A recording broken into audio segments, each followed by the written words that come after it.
Everybody, welcome back. Thanks for watching. First off, I'm going to apologize for the delay in the videos. I was up north.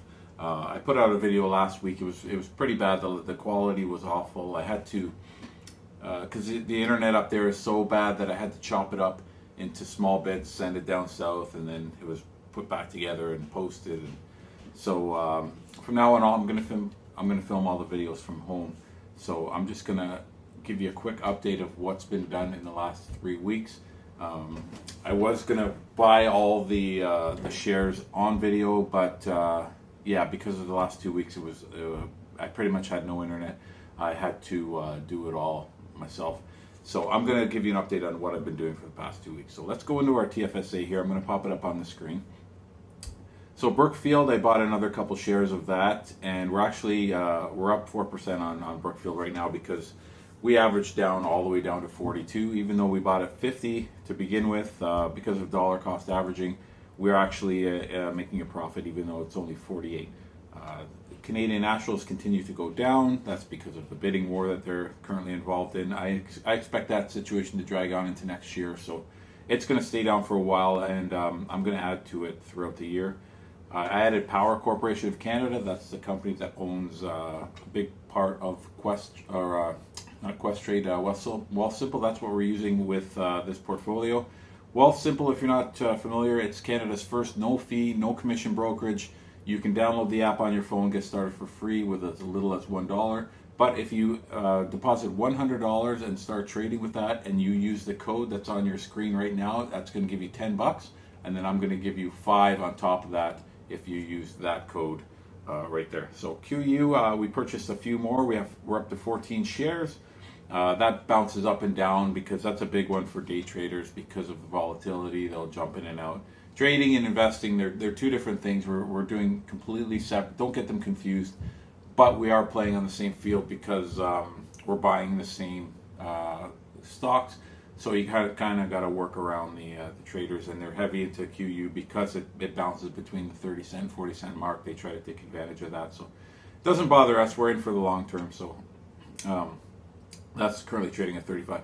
We added RioCan Real Estate Investment Trust. That's a good one for a dividend. It pays a monthly dividend, 6% yield, and that is trading about $5 less than it did pre-pandemic. So it's still got some room to grow.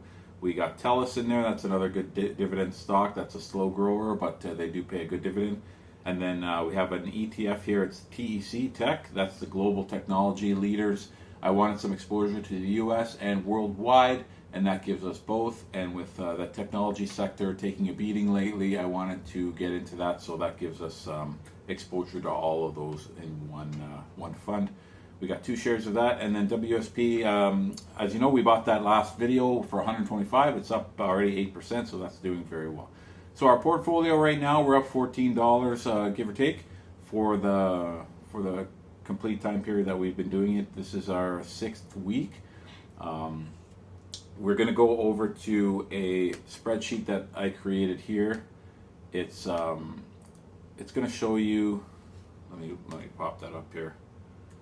Always good to be prepared, right? Here we go, one title spreadsheet.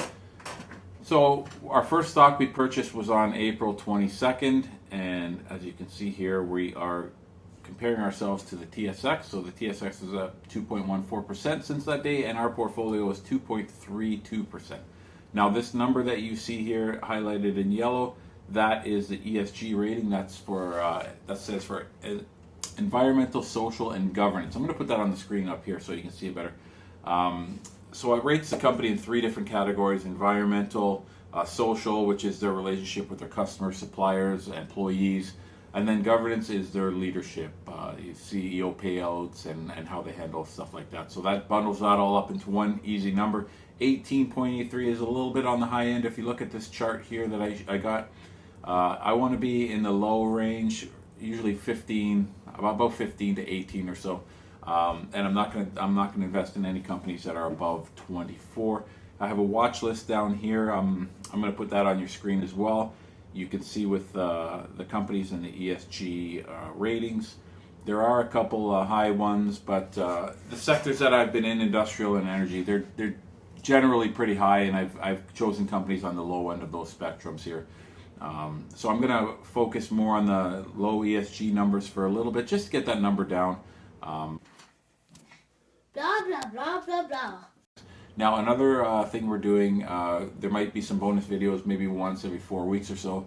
I'm going to have my 5-year-old son come on. He's going to pick 5 stocks. I'm going to pick 5 stocks, and then we're going to compare every 4 weeks. We're going to add 2 to that, and then we're going to compete to see who picks the better stocks. Blah, blah, blah, blah, blah. So that's the video for this week. Thank you very much for watching, and we'll see you next week. And thanks for watching. Smash that like button when you see it, and don't forget to subscribe.